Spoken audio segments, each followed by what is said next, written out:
It's all good. Welcome. Let's, of course, talk to our very first guest for today. We have somebody very interesting. His name is hang on a second, Kayode Ajetumobi, also known as Aremmic. He's a US-based gospel singer-songwriter. And if you ask me, I think his Indian name should be Walks Into Walls, because this guy walks into walls and keeps on going. I mean, take a look at that guy. Gospel and you, I can't see the relationship. But welcome, Aremmic. Thank you. But Aremmic in itself is a combination of two different names, isn't it? Correct. What and what?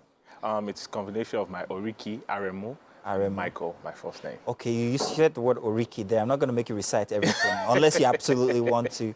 But we'll do that in the course of the show here. So let's talk about your music. You're a gospel artist from the U.S. Yeah. Born to a choir, what do you call it? Choir master father. Yeah. I can imagine that's the impact that it had on you. You're still yet inside of the music business and a gospel artist. But you're back from the U.S. Yeah. And I'm wondering why you came back.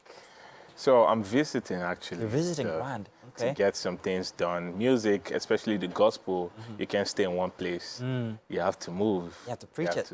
Yeah, you have to move. Sometimes it's not comfortable, but you have to do what is necessary. I can imagine.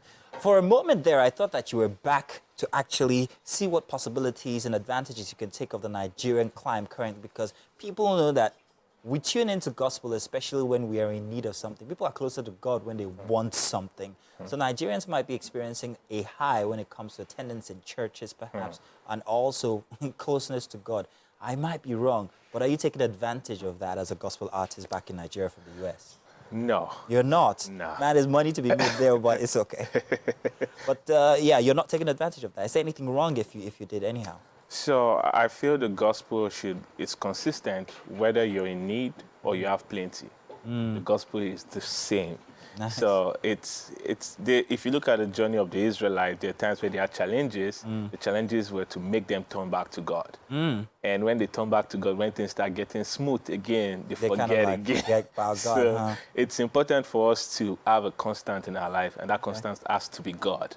So whether in the good times and the bad times, we must know that there's God, and we give God the place of God in our life. In spite of whether we're busy, we're making much, or we're making less. How big is gospel outside in the U.S.? It's really big. It is. Really big. But then there is that thought that when people from Nigeria leave and go outside of the country, they become less godly. Is this true? Am I correct? So it boils down to why do you have a relationship with God? So are you seeking God for things, or you're seeking God because you love God? Because when you get outside, all the things you're praying for here, for example, Light.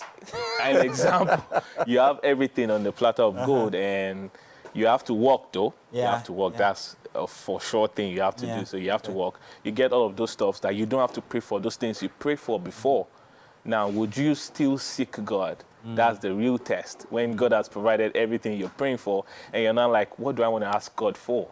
Now you want to pray about a better relationship with God. You need to have stamina with God, because your values are going to be tested. Yeah, true. That's key. Wow, this is almost like a motivation segment, I must say. Let's talk about you and that buff chest. God, it's just like... So I'm wondering if you think that people also tune into music because of the visuals that they get from their artists. Would you be taking off your shirt on stage anytime soon? Like, No, yes! no. I work out, and that's just for health reasons. I have to take care of myself so I can keep doing the work I need to do. So it's important. Else, another thing is you're going to spend a lot of bills in the hospital if you don't take care of yourself. You're an all-round guy. All-round guy. That's good. Now let's come back and talk about your music, your kind of gospel music, and how Nigerians will see it eventually when they get to hear it. What is it like? What's so unique about Aremmic's gospel sound? So my sound is based on my experience and how I see God. And it's not like it's different from the message. It's just my interpretation of the gospel.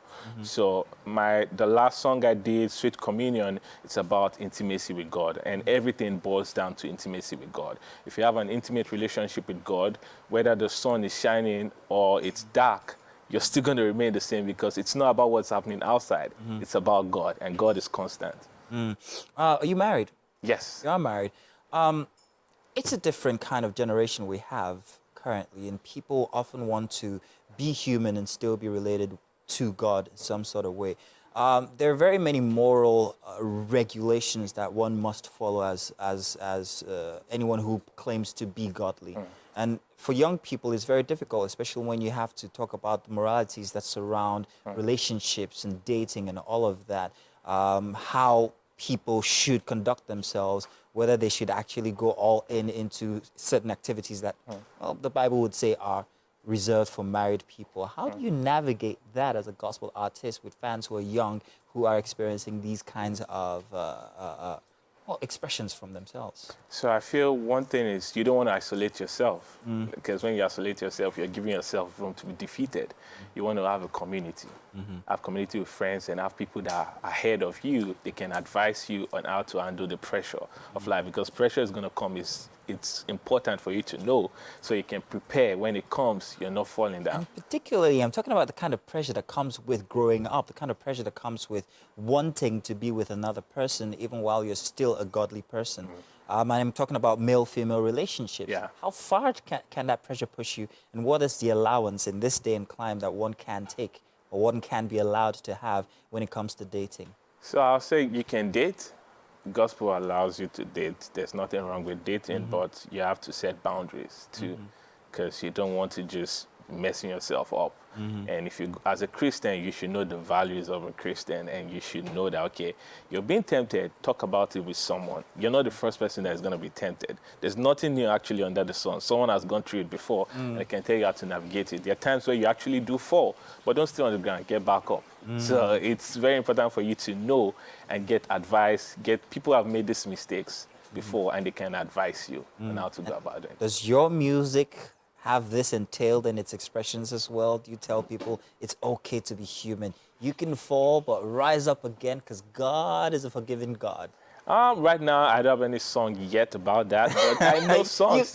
And that's my point. These are the realities of life.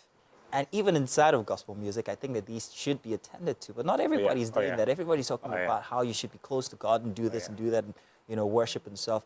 But there are very normal social events that happen that people need help with. And song carries those expressions and also advice. So I'm hoping that there's something like that you could come up with, because these youngins need to learn about it. Definitely. Now that you mention it, I'll so I'm inspiration for your next work, aren't I? Aremmic, thank you very much, man. It's been very interesting getting to speak with you here. I'm sure we're going to play one or two of your tracks before the end of the show. We'd like to see exactly how your expressions come out in music form. And maybe for our workouts tomorrow, we should actually visit Aremmic and see how he works out for our fitness. That's going to be good, wouldn't it? Okay. So I'm asking our producers to please get his number so we can see him in the gym. Thank you very much, Aremmic. All right. Do stay tuned. Don't go anywhere. We got more coming your way for Wake Up Nigeria. It's a brand new Monday, a brand new week. Don't go anywhere.